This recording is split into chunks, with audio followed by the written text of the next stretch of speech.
Welcome to another edition of the Tiger Men's Lacrosse Report. I'm your host, Spiro Marikas, along with the head coach of the Tigers, Sean Adlin. And Coach, facing one of the best teams in the nation on Saturday afternoon at Johnny Unitas Stadium, the University of Virginia Cavaliers came in with a couple of guys that seem like they've been around since you were in college.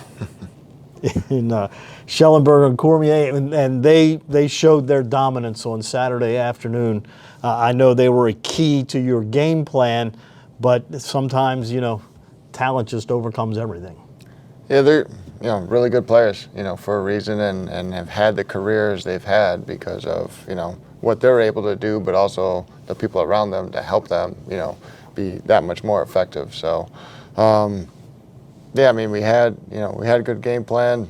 Defensively, we knew it was going to be a challenge just by the way they play and personnel, and things like that. And we wanted to slow the game down as much as we could. Especially on their offensive end, our defensive end, to try to make it more 6-on-6. And, in that third quarter when they really made their run, they were able to take advantage of transition opportunities when we had offensive, middies on the field down at the defensive end. And, we just didn't do a good job managing that. But, we started hot, stayed strong through that first half. And, was excited to see our guys respond into that fourth quarter and try to make a run back. Yeah, and you lose the game 19-15, but again, Virginia, one of the top teams in the country, which I know where you want to be, but you put up 15 goals against them. That's not nothing. Yeah, we've talked about it on the show. It's like the way we've been scoring goals, in each game has been obviously helpful and impressive. Hopkins and Loyola before were kind of our down games from an offensive production standpoint.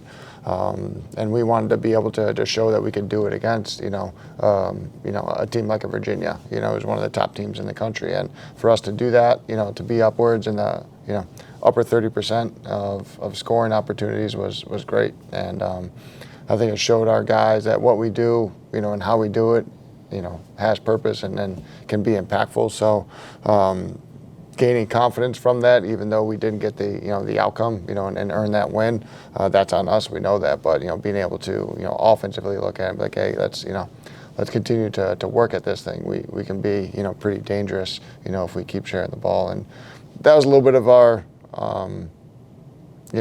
our struggles in that third quarter too, is that they kind of shifted a little bit and we held on to the ball a little bit more in our dodges, and they got some double teams. We didn't move it as quickly, and that we got away from what we did in the first half there to give them some transition.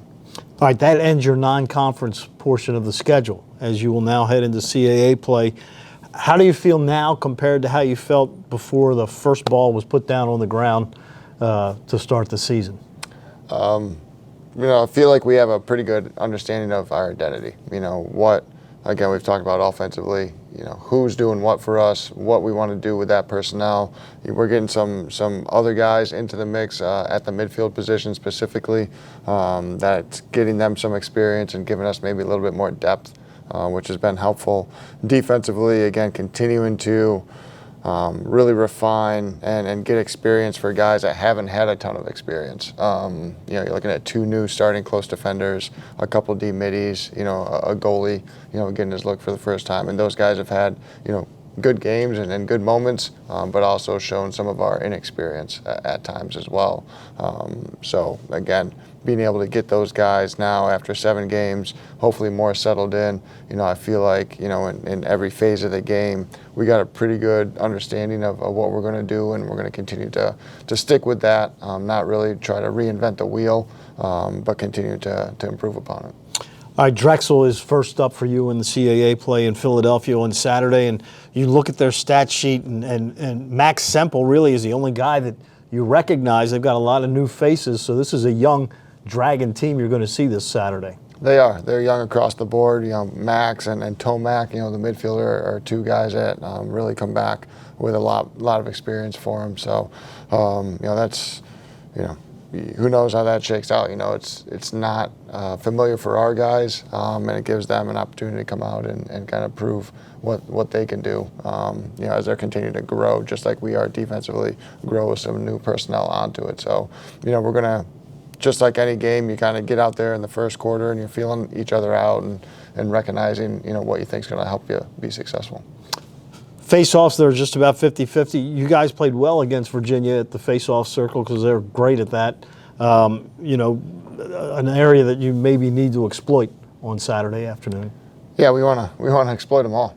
Definitely at the face-off X, that we've had good success there so far this season. We want to continue to do that. Matt's been strong. Rocco's been able to come in and give us some really quality reps as well. So being able to continue to attack with those guys and our wing play has been solid. We've had some down quarters. Our first half against Virginia, I wasn't happy with it. We made a little adjustment and we played better in that second half, which put us, I think, into the positive column in regards to the outcome there at the face-off X. So, that's always going to be a key for us.